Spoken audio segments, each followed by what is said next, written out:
Okay. We have started. Sorry, I'm just. Oh, Okay, sorry. I'm just immediately talking the fact that Mindy Kaling and with Reese Witherspoon are now working together, which could theoretically still work as our opening. Hello, everyone. Great transition. Welcome back to Pixel Perfect Podcast. We're as organized as ever. Oh yes, we're extremely good at our jobs. Yeah. Also, do I have to say my name every time? Like, when do you stop having to do that part? I think you have to do it every time because new listeners might come in on the same. Like their introduction to us might be this episode versus like our first episode. Gotcha. So I'm thinking every time. Well, That's Paige. I'm Paige with the question. I'm Erin. Welcome if you're new. Thanks for joining us. We appreciate it. We're super happy to have you on the weirdest episode, probably because everyone's just like, why the fuck are you talking about this? Because I'm obsessed, world. If they didn't already think about that about like probably 3 of our other episodes. That's true. That is absolutely true. Oh my gosh. So if you're here, you've seen the title, you know we're talking about the Sisterhood of the Traveling Pants series. But before we jump into that, we want to touch on our usual news item, which we literally just stumbled upon like half an hour ago, that Mindy Kaling and Reese Witherspoon are teaming up for Legally Blonde 3. Yes! Which, this is not their first team up, I read. Like, they did Wrinkle in Time together, and Mindy Kaling also works on the morning show as well. Yeah, what was I gonna say? Wrinkle in Time was really, really good, and they worked really well together. It was? I heard it was bad. I liked it, but then again, I really... I liked it. Okay. I guess what I'm saying is I'm not willing to defend how good it is, but I am willing to defend the fact that I legitimately enjoyed it and liked the movie. Okay. That's a fair analysis. So, yeah. But the acting was impeccable. Oh, yeah. That's a hill I will die on. I can only imagine. Had a nice cast. Yeah, Legally Blonde 3. But like we were just saying a second ago off mic, I haven't seen the second one, so I have no idea what kind of quality level we're expecting from a third. I mean, I'm assuming this seems to be a higher production value than Legally Blonde 2, which I have seen and did not really enjoy. Did that one make it to theaters? I have no idea. God damn it, Discord. I swear to God, if you start having echoing problems in the middle of this, I'm gonna rage. It was distributed by MGM, so I can't imagine it was... Yeah, it was theatrically released. Okay. Yes. Well, yeah, I have a great love of the first one. I should probably watch the second one of these days. Wikipedia says the film opened July 2nd, 2003 to generally negative reviews. Oops. And that tracks with what I know. Yeah, that sounds about right. I guess Mindy Kaling wrote on Twitter, finally some use for my Elle Woods fan fiction. That's fantastic. I love her. Oh my god. He's great. Well, that sounds like another episode in the making whenever the hell that happens. I mean, probably, but you'd have to watch Legally Blonde too. Yeah. I'll force myself to do it. I'll see what happens. I think it's just really hard. It's all about pet testing, like animal testing. Oh, interesting. Like, she's trying to, like, stop animal testing. Mm-hmm. But I think that after you have, like, the magic of the first one, it's almost really hard to recreate that, quality that just, like... Yeah, I get what you're saying. Yeah. Like, it was definitely one of those movies that's great as a standalone, and it's wrapped up really nicely, and you don't feel like you need to see what happens afterwards, so it's like, why? Yeah. And it's also just, like, the first one was so unique. Yeah, for the time. Sure. You know what I mean? Like, when the time it came out, it was like, oh my god. Yeah. Another hill I will die on is how feminist Legally Blonde is. Oh, it really is. It really is. Yeah, it's just like... Yeah, it was perfectly timed for, like, that not I'm not that kind of girl. Yeah. Era. Yeah. I feel like I wish I had watched it more when I was younger, because I feel like it would have helped me get through that phase of my life faster. Yeah. I think it did help me get through that phase of my life faster, because I did watch it when I was younger. I mean, it must have come out 2001 or something? Yeah, probably something like that. Because if the second one came out in 2003, my guess would be 2000, 2001. Yeah. But I'm not positive. Yeah, I definitely didn't watch it until, like, late middle school, I don't think. At least not, like, legitimately. I think I'd see it in passing on TV, and I'd be like, oh, that movie, and then I'd just keep scrolling by.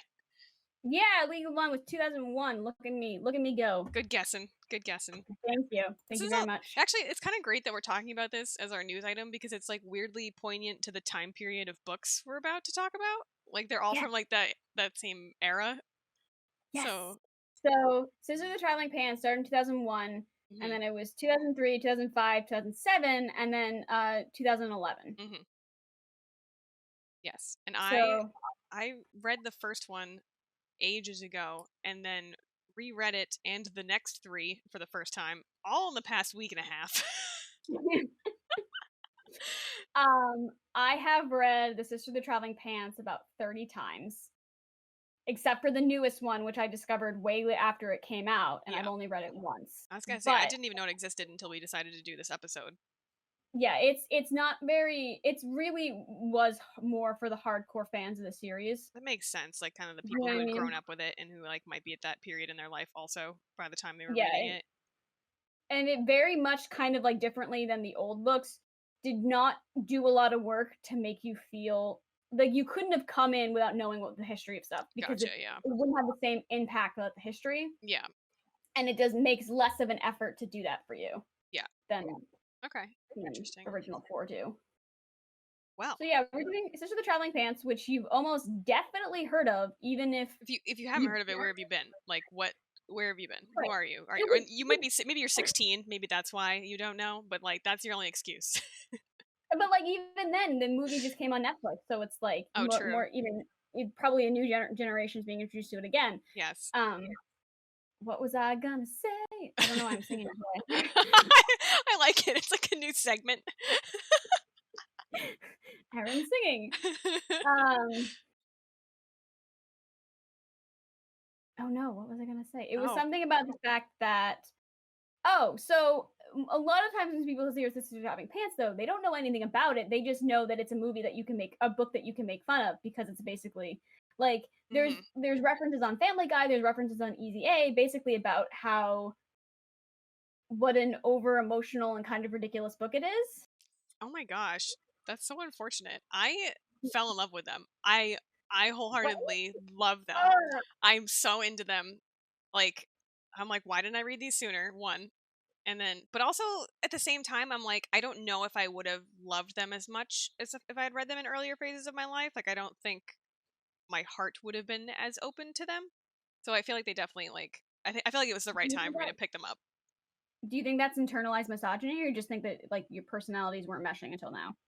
I think a little bit of both, probably. Like, I think if I had read it like back in middle school, it definitely would have been like an internalized misogyny type thing, where I'd be like, "What is this gross bullshit?" But I think more it was just like me going through that phase, and then like more of a cynical phase, and then me just being more open to different things now. But God, I just fucking loved them. They were great. I know. It was a great time. Like they're so formulative to my development. Honestly, like I've never like every time I need to feel inspired, or every time I need to feel brave, or every time that I need to feel like I'm moving through a new phase and that's difficult, so we need to kind of go back. It's like basically like a reset for me where I go back and I'm like, all right, we're going back to like what it takes to get through life. Yeah, it just like, oh my gosh, I feel very strongly now that like every teenage girl should read them.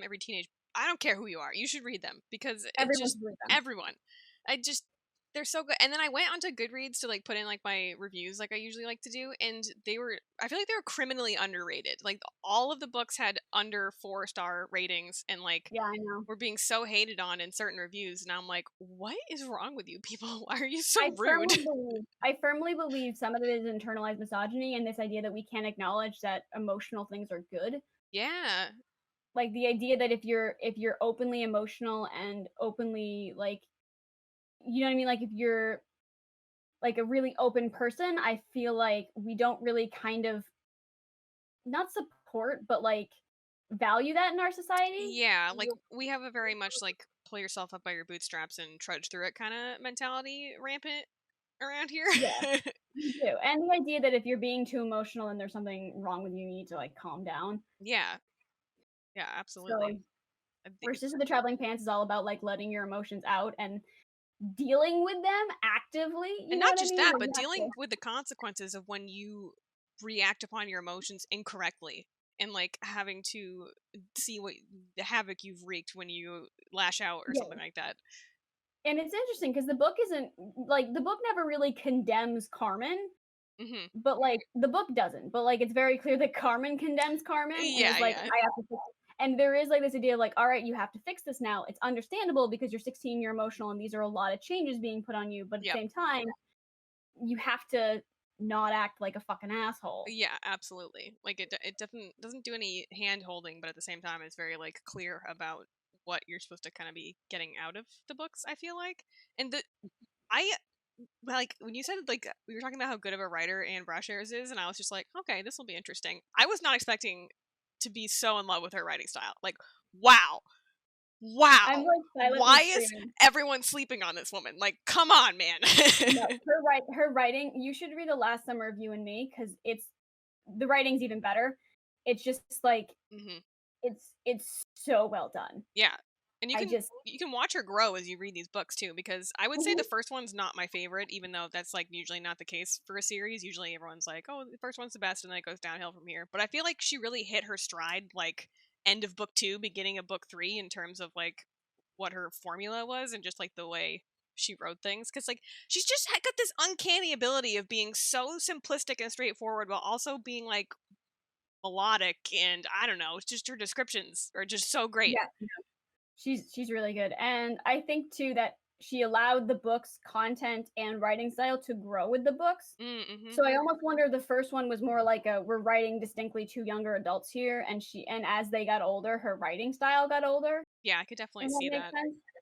One of the hilarious reviews I read for the 4th one was this mom who was against premarital sex, who was all like, I'm encouraging mothers to screen this book for their daughters before they read it. And I just want to be like, bitch, please. But it's also like the entire point of the first book and the second book and the third book is like what happens when you have sex when you're not ready. Yeah, absolutely. That's like the entire literally, point. I was like, where were you for the first 3 books? Like, what did you miss? Okay, so let's do like so we're basically talking about like so let's do like a one sentence each of whatever character is doing in every book. Okay. Because I don't feel like we need to go in an extreme amount of detail, but I feel like we could do. So, like, book 1, Bridget goes off to soccer camp and meets a guy that she falls in love with and goes a little too far too fast. Carmen gets blindsided by her father, she goes to visit him, and it turns out that he's engaged. Which that was hella relatable. Yeah. I was like, I'm in my feels for this one. Whole new family ends up throwing a rock through the window because she's that pissed off. Tibby meets Bailey, who is a young girl with cancer who ends up dying, and Tibby is distraught basically. And then there is Lena, who goes to Greece and learns how to love. In my least favorite story of the entire series. Oh my god, yes. Okay, after you get through this, then we have to touch on that first because for like. Oh, I'm so excited. Okay, we have to get through this. Do you want to do book 2? Sure. If I can, I blew through these books, so bear with me. So book 2, and these cover summers, so like there's like a year in between each book. But book 2 is we see Bridget wanting to learn more about her mother, so she goes down to Alabama to visit with her grandmother and learn more about her family. Do you want me to go through them? Yeah, I'm like, I don't remember what anyone did. So it's really hard, I think, to separate all of the timelines. So book 2, Bridget goes to Alabama, meets her grandmother, learns more about her family, and tries to reclaim the fact that she's had sex too early. Carmen deals with her mother, who falls in love with some guy and starts acting very teenagerish, and she gets super jealous and angry, and they have this big whole fight thing that ends up being resolved in the end. They end up getting married. Tibby is doing this like away like summer program for filmmaking, because that's what she is. She's a filmmaker, and ends up having to learn a bunch of lessons, and ends up making a really, really good video about the Bailey, the girl who died, and everybody learns lessons. And then it's the general consensus of everything. Yes. And then Lena has broken up with Costos, the boy from over letters, because they've been long distance at this point. Yeah, because this is, you know, the 2000s and nobody has long distance stuff. Yep. So they're communicating via letters. She breaks up with him because she can't stand it anymore. He comes to the United States. They end up getting back together. And then he goes back to Greece because he got a girl pregnant. I'm doing air Which quotes turns right out to now. be fake. It turns out to be fake, yeah. She's not actually pregnant. But he goes back and marries her because she's pregnant, and Lena is heartbroken, has to learn about her mother's past, who had went through a similar thing. Yeah. That's book 2. Book 3. I feel like I'm talking a lot. It's fine. Book You're doing much better than I would be right now. Book 3. Bridget goes back to soccer camp as a coach, finds out that Eric is there. That's the guy she had a big crush on in the first book. They basically figure out their relationship and end up getting together at the end, like officially, after going through and sorting through all the trauma that they had together. And dealing with the age difference. Yeah. And Carmen's mother is pregnant, and she ends up having to learn how to be basically a not selfish person and be happy about a baby. And Tibby is dealing with her sister who got injured and her feelings for this guy that who's been her best friend for the last couple of years, who was turned into a heartthrob before her very eyes. due to her, mostly her efforts, I would say. But he's a heartthrob now, and they're in love, and she has to like come to terms with that because she doesn't like change. Book 4. Carmen has pretty much become a recluse. She's completely hiding from everybody. She joins in this art program as a backstage person, ends up as the lead in a play on the main stage, which was like with all the legit actors and shit. Yeah. So she ends up the lead of a play and learns how to like be her own self. Bridget goes on a dig to Turkey because she thinks that her and Eric have kind of broken up, ends up having an affair with some guy who's married, and then regrets it immediately. She kisses the 30-year-old who's married with children. It does not go well. Yeah. Ends up getting back together with Eric at the end, who did not realize they were broken up. Yep. Yep. And then you have Lena, who I'm trying to remember what the Lena does. She has the whole thing, the arc with Leo, and she's doing like a summer program, and they like paint each other in the nude and stuff like that. Yeah, that's right. And then Costos comes back and is like, "We should get married," and she's like, "Fuck again. You that I was waiting for you." Yeah. Oh, and I forgot to mention the third book. The third book is Lena's best arc because it is not about Costos. So her dad says she can't go to art school because he found her drawing like nude people, like artsy style. He's a very conservative Greek man. Yeah, so she makes an entire portfolio for a scholarship. It's absolutely amazing. She gets the scholarship and she goes to art school. It's the only arc of hers that I like. And so she does the whole thing where she has to like, and then just to learn to kind of be her own person in book 4. And then you have Tibby, who is easily my least favorite, and therefore I've completely forgotten what she does in book 4. She and Brian have sex for the first time in the condom right, break, and then she thinks that she's worried that she's pregnant. Yeah, and then she dumps him from the fear of everything. He gets with Effie, Lena's little sister, and then she steals him back. Yeah, that's about. And then at the very end, they ditch the pants and learn that they just need each other. All that jazz. Well, they don't ditch the pants. Effie steals the pants and takes them to Greece. Right, and they cope with its loss. The pants. They describe it as basically the pants bringing them together and then leaving them. Yeah. They all end up in a plane to Greece to go search for the pants, and they even make like a sign of like, "Have you seen these pants?" Oh my god, that killed me. The one character who's like, "You lost this girl," and they're like, "No, she's standing right here. We're looking for the pants." Also, random side tangent, but there's like the moment where, when Lena's dating or almost dating Leo, and Carmen asks her if he leans more into his blackness or his whiteness because he's a mixed race person, and Lena's like, "I don't know," and Carmen goes, "Okay, does he listen to you too?" I died at that moment. It's like sitting there laughing my ass off. I'm like, yes, that is a great way to analyze if someone's like white AF at the core. Ann Brashares is decent at diversity. She wrote The Summerbed, by the way. The book you read.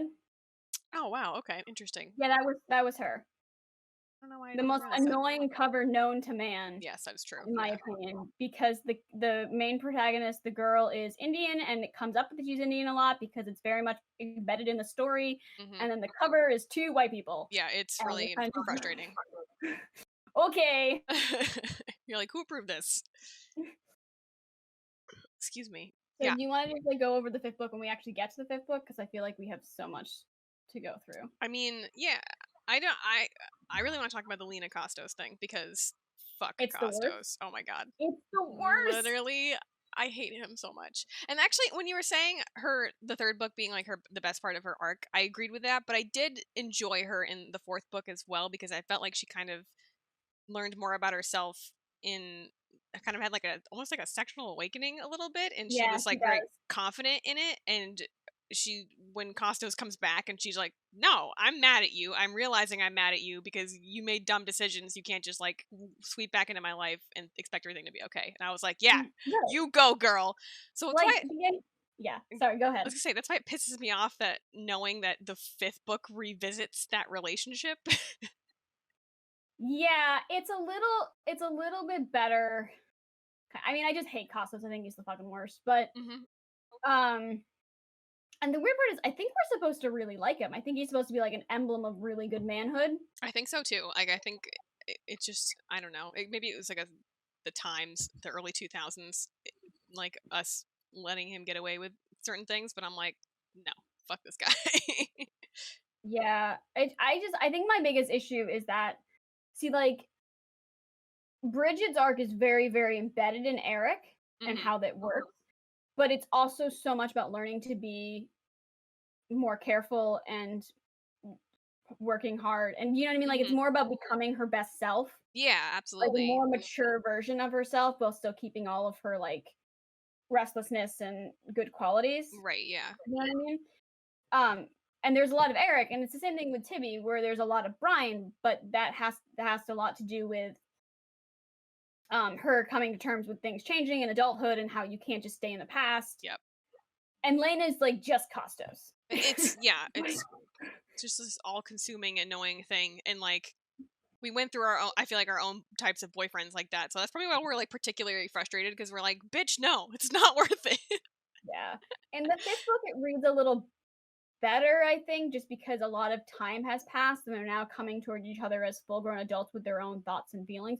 You know what I mean? Like she's no Mm. longer at the point where it's like her entire life revolves around him. Right, yeah, because it's been like They're what, now a good 10 years or something. yeah, they're in their 30s. Hmm.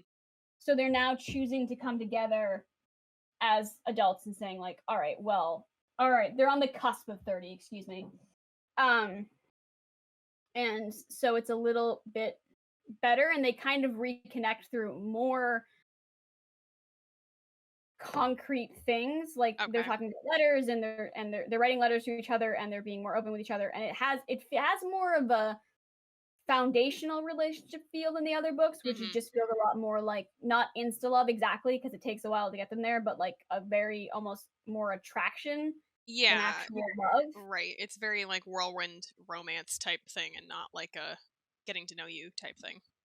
which actually brings even more interesting with Bridget because Bridget's relationship is all about insane ridiculous attraction and then having to find your way Mm. to foundation from that. And that just so I'm sorry. Bridget's arc is my favorite. I will Oh, I occasionally love her. reread the book. I love I know. Eric. I'm like, I know I should be rooting for you in the first book when you're like 15 and 19, but like when they got together in the third one, I was so happy. I know it's the great. I reread just her part sometimes. She's Just great. her. Yeah. Just she's fantastic. But it's just so weird that she got it so right with Eric and Bridget, and then so wrong with Lena and Costa. Oh my god, I know. I mean, maybe that's supposed to be, and not maybe I don't know if she would intend this, but like just a foil of each other. Like here's a scenario where it goes right, and here's a scenario where it doesn't go right. Yeah. I don't know. I mean, but like again, I think Costa's supposed to be like this great specimen of manhood Mm. with how caring he is and how much he takes care of his grandparents and how much he's just it's almost like I don't like him because I think he's too obnoxiously good without To also me, he was simultaneously kind sucking. of cowardly. He like frustrated me because like I get like where he was coming from and like the type of family he had and how old fashioned they are, but like when he just resigned himself to marrying a woman he thought he impregnated, and then when he found out everything was okay, instead of like reaching out to Lena, he was just like resolving to be by himself for like 2 years and like doing a bunch of shit. I don't know. It was What like, if they, like, didn't have the courage to tell her what happened? yeah. So I She was had to like, find dude, out in Greece after her grandfather died? yeah. Like to me, I was like, man up and like own your shit.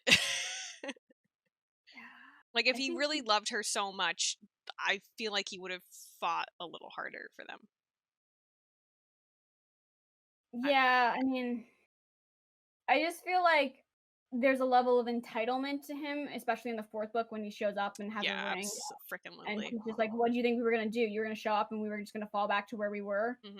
Like, and then he just throws the engagement ring off into the river Oh my god, because right? he's so pissed off, and I was like, "Dude, Ugh, killing me. calm down." Right? I Because think. Oh, go ahead. I was gonna say his initial reaction isn't to try and like earn her back; it's just to get pissed off and He leave. gives up. He always gives up so easily and just like resigns himself to the next thing. And to me, that was like, ugh, I don't know. I just was not impressed with him. I get that. Not at all. Yeah, no, he's like, I can't. Yeah. I like Lena's relationship with her Boppy. I really like like I said, her arc in the 3rd book where it's all about becoming an artist. Oh my god, I loved reading that. That was written so masterfully. Like that whole. Oh my god, it The was way just so good. she describes drawing and what it feels like and what it's like, you know what I mean? Like, Yeah, it's just, I was like, oh, I want to be an artist now. Even though, I mean, you probably relate to this way better I than I did, do. and it almost like awakened something in me where I was like, holy shit, I need to get back to art because I'm like, it made me long to do it again. So I was like, I need to find a way to incorporate it into my life somehow. I'm like looking around because I'm like trying to picture where I'm going to squeeze my art supplies that are hiding in a closet in my tiny apartment. I know. It's like, do you still have your store open? My Threadless store? Yeah, actually. I don't do anything with it. Paige has a threadless store that has really good stuff. I have an owl. I have an owl shirt, and it's like my favorite shirt. I'm So glad you still like it. There's some not support. terrible things on there. My mother liked it. So But yeah, I should do um, some stuff. yes, yes, you should. Yeah. So okay. So who is your favorite? Mm, definitely Bridget, I'd say. Okay. Which is funny because like not because I feel like I relate to her or anything. I just like really genuinely enjoyed reading her whole story and everything she went through. I don't know. I don't know. She's just my favorite. She feels like really inspirational to me. I think Yeah. she's the one that inspires me the most. I could definitely agree with that because I remember like reading like the things that she would do, and I was always thinking like, oh my gosh, she's so brave, she's so forthright, she just like does what She's unafraid. yeah, and I was like, I admire this girl so much. But then she still has to deal with all this trauma and all of Yeah. this, like, with her mother, and you're kind of just like, this is like she's dealing with a lot, and the way she comes out on top is really like, I mean, the 5th book, she's a disaster. Oh yeah, Like, based on like the quick plot that I read, it sounded like a nightmare. just like she like can't sit down in one apartment for very long. They keep moving. She ends up leaving Eric because she's like distraught because they all think Tibby killed herself, by the way. Oh, with the drowning thing. Yeah, that's the beginning. Like for 3 quarters of the book, they believe that Tibby killed herself. So what? Because I read that she dies in a drowning accident, but they already knew she was ill from Huntington's disease, which they don't They learn don't know. later into the book. They don't learn So until much what later. exactly Yeah. happens in the incident in which she drowns? She starts to go swimming in the river, and she thinks that she's stronger than she is. She overestimates her own recovery from Huntington's or her own like. Mm-hmm. So it's literally just she drowns because the Huntington's gets to her while she's swimming. Okay. And is she She doesn't have alone? They aren't all swimming together? Yes. No, they don't. Tibby was arrived early so that she could set up like the pants, everything, so that she could set everything up. So she got there early, went swimming because she thought she could do it by herself. Turned out she couldn't. Okay. So, they at least that was the impression I got as I was reading through that they thought Tibby killed herself for the first. Tibby died, by the way. Rip. Spoilers. They think that Tibby like killed herself on purpose, and it's not until they start opening all the letters and they realize that she was sick that they start to piece together the fact that she just really was just an accidental drowning. Yeah. So, yeah. Who's your least favorite? I have a problem with Carmen. Mostly because Really? I think she's just extremely inaccurate representation of what an only child is like. Speaking as an only child who also knows other only children. Okay. Go off. Mostly, I think, especially, what did I read earlier? I think it was the prologue from the 5th book in like an article I was reading where she was describing herself as like the youngest sibling of the friend group and how she can be like bratty and selfish and all kinds of stuff. And like, I can definitely see the selfish thing is very accurate because when you're an only child, you just don't fucking learn to think about other people. That's very accurate. But I also feel like from my experience and like other only children that I've known, they're often very like independent and self-sufficient, and I feel like she was not. Like, to me, actually, I enjoyed her the most in the 4th book because I felt like she stopped being so like whiny and kind of young for her age, and she like the things she did made me think of myself, like letting yourself be friends with someone who's taking advantage of you because you just want so badly to have a friend. That's like a very only child thing Yeah. to do. Okay. Do you think part of it is just that she's very, I mean, like, you would know this better than I would, but do you think some of it stems from being the divorced kid, where in terms of like being very jealous and possessive of their relationship with their parents? I don't know. It could just be a difference of personality at that rate, because to me, I didn't end up with those particular traits. It just turned me into more of a people pleaser because I would be like, "Oh my god, my parents don't even like each other. I have to make sure they like me." So I would just do Okay. like everything right all the time. Okay. I think Carmen went like the entitled route where it's like, Yeah, yeah. so. But yeah, it's also different circumstances, different, people's personalities turn out differently. But I was like, in my head, I was, in terms of like the being whiny and kind of young for her age thing, I think that's what got to me the most, because like me and Sarah lived very different lives, and yet we're both not Sarah is her like that. cousin. What? Sarah is her cousin. Yeah, so sorry. I always forget to like specify the people we're talking about. She's my cousin who is also an only child. And she's fabulous. Mhm. Hell yeah, she is. But yeah, so I think she irritated me for the first 3 books, and then in the 4th one, I thought I enjoyed like watching her kind of come into her own. Yeah, she's an actress in the 5th book too, and she's Hmm. like it's interesting because they were like, "You're so dramatic," and now you get to be dramatic. I know, right? Which I relate too hard. Um, Tibby's easily my least favorite. Yeah, I think it's close, like between the two of them, mostly just because like I found Tibby kind of uninteresting. I find Tibby uninteresting too, and I just get frustrated because I'm just like, shut up. Like, shut up, do your shit, be with the man you love, Oh my like, god, right? deal with your things, like, just stop being so aggressively boring. Yeah, yeah, I can see that. Um, and I just feel like her stories have the least amount of meat to them, with the exception of the first book. Hmm. Weirdly enough, I mostly enjoyed her when she like got roped into being a birthing coach for Carmen's mother, just because she Oh my happened to be god, there. Like that that whole scene scene was like, amazing. I'm like, this is great. It's very well done, and I like that Carmen's just like, "All right, I can't call Tibby," and then Lena doesn't answer, and she's like, "All right, I gotta tell Tibby," and then Yep. Tibby just like shows up in a big way. Yeah, That's exactly. I like Tibby when Tibby's doing stuff. Yeah, yeah, yeah, yeah. Like, She's I just don't so just like often not doing stuff. exactly. She's so often just wallowing that you're like, Tibby. It's No. so frustrating. Yeah. I kind of enjoyed the 5th book better for her not Oh being. my god. Maybe that's why Ann Brashares killed her off, because she like went through the other 4 and was like, "Ew, I'm sick of this girl." That's awful. I'm sorry.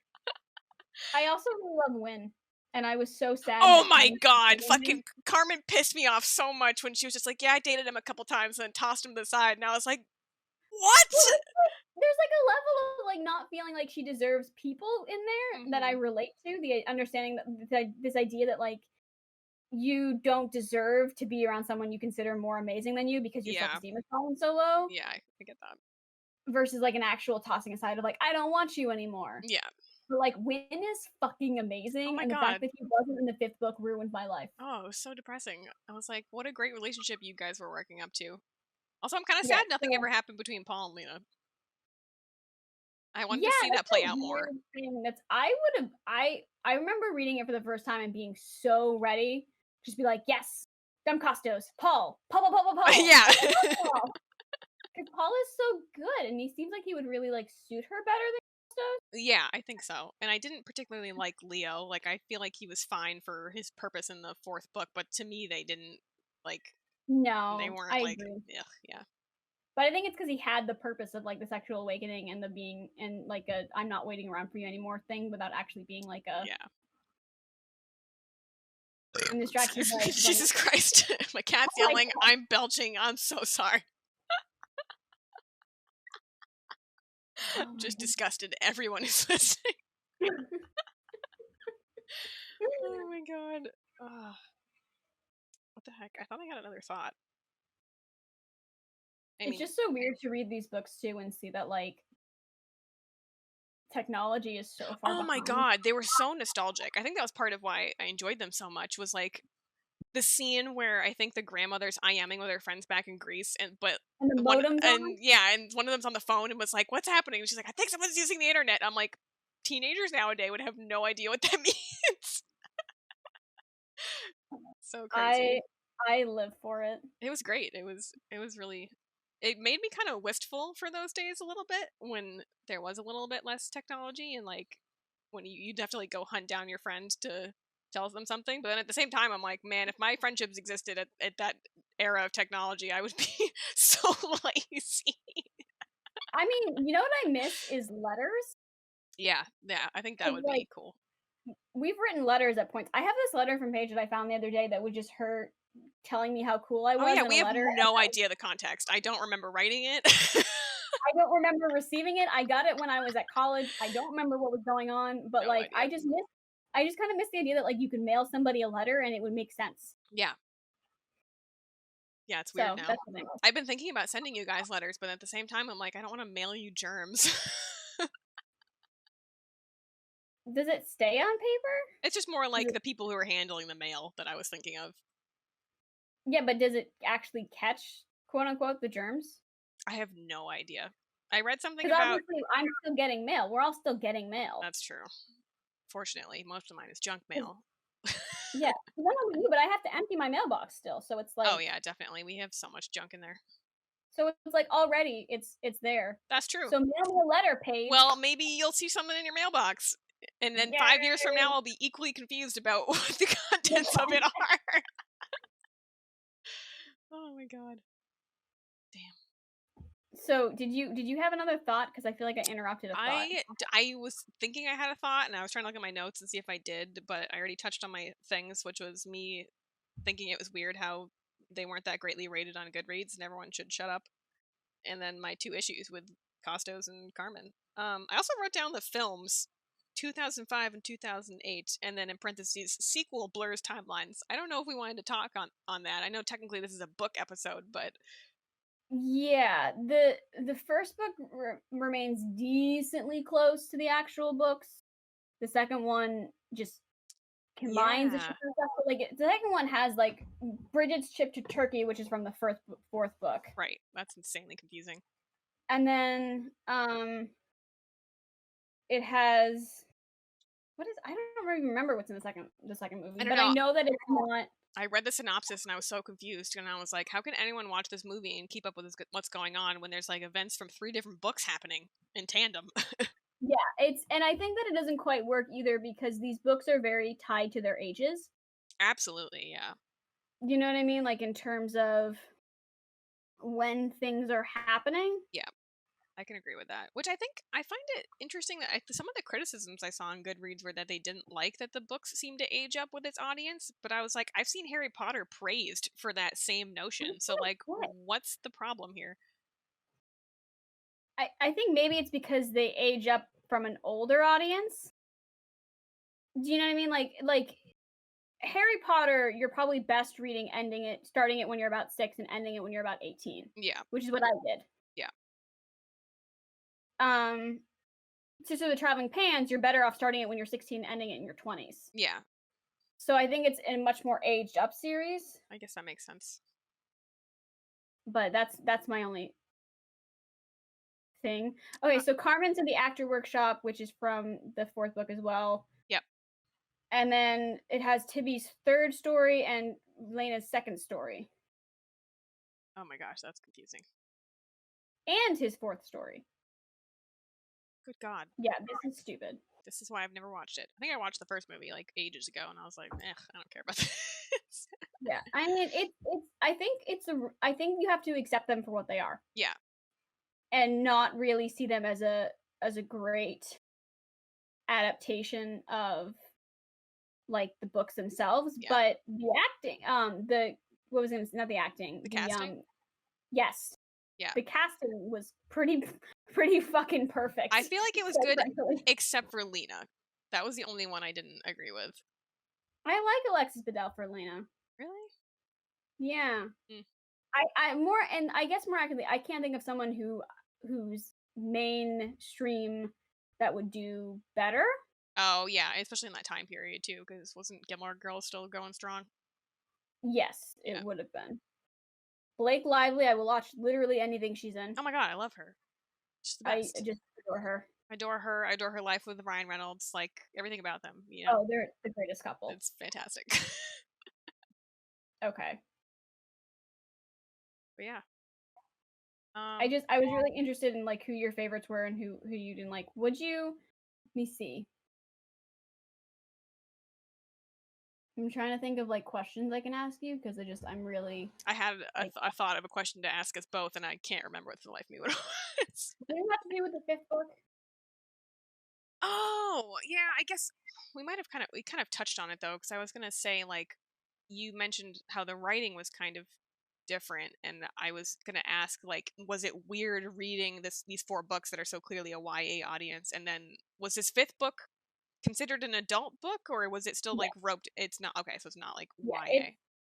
It's basically the same thing as the Sister of the Traveling Pants. Not the Sister. This is the Sister of the Traveling Pants.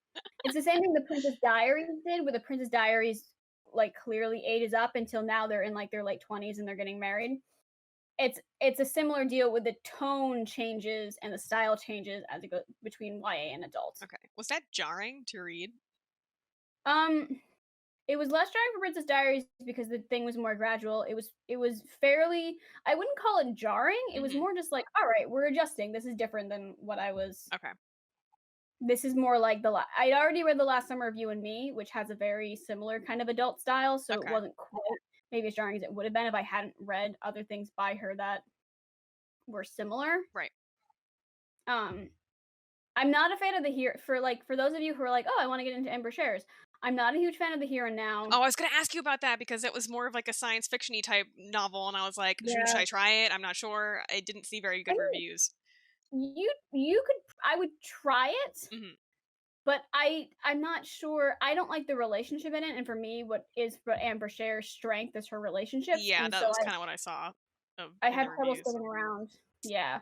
So I'm not a fan of the Here and Me. The Last Summer of You and Me is fucking fantastic. Well, I'll definitely check that one out because I'm now in love with her. Like the writing is even better than Sister of the Traveling Pants. You know what's interesting? To me, the writing of the Summer Bed, I felt like did not compare to the Sisterhood of the Traveling Pants. Like it was a decent book, but I feel like it didn't shine as bright as these books did. It felt kind of like almost like a mild passion project, just in terms of like this isn't gonna be the best thing I've ever written, but it's gonna be enjoyable to write. And I like the story a lot.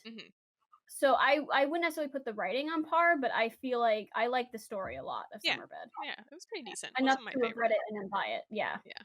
I think she really likes the whole summer concept. I mean, I think there's a kind of magic to summers. Oh, there really is. Especially when you're younger. Absolutely. No, that was definitely part of the whole charm of reading this series. Is especially like I feel like we picked the best time for it because I've been reading it over this past week or two, and like the weather's been getting warmer, and there's like that knowledge that summer's around the corner, and I don't know, it's just like such a great scenario. I think it's gonna be a rough summer just because it's like. Yeah, I'm gonna be on my couch reading more books, not doing anything else.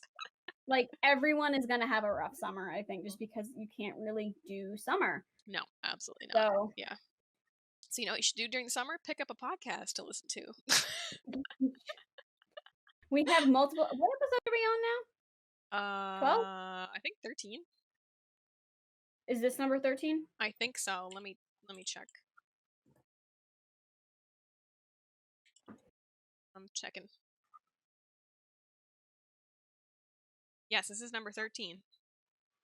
Cool. Look at us go. We're going. We're doing it. But yeah, as per usual, we don't have any. Oh, sorry, hit my mic. We don't have any idea what we're doing next time. Yeah, we're gonna have to pick up something that's like. I have no idea. I have no idea. We're gonna talk about it after. We will. But yeah, I mean, my general consensus is if you haven't read these books yet, what the hell are you doing? Read them. Fix your life. Yeah. Yes, fix your life. Oh god. That's gonna end up being the quote we put on t-shirts. Yeah. Fix your life. Perfect. Yeah. Do you have any closing thoughts? I think it's just it makes me sad to see how undervalued these books are in a very real way, and I just wish more people understood the value in the kind of writing Ann Brashares does. Yeah. And the value she places on girls' thoughts and women's thoughts and growing up, and it just makes me like I said, these books are formative to my development. Like it's just like yeah. No, I absolutely agree with that. Not even just their relationships, like, and plus like the girls' thoughts and their relationships with each other, in addition to like their love interests. Like it just explores so many facets of female friendship that I don't think are often touched on. But it's just really good to see. For everyone too, because it's all about their relationship with their mothers and their mother's relationship with each other, and then their relationship with each other, and it just really places a value on women in a way that even a lot of non-women writers don't even do. Yeah. I just think she's peak, man. She is. You gotta check her out, guys. Gotta do it. Let us know your thoughts. This might be the first time that we're demanding. We're demanding it. That's your homework. Check it out if you're interested. We're like, read Ann Brashares, bitch. Oh my gosh. Well, okay. I think that about wraps it up for today. We'll catch you guys next time. Bye. Bye.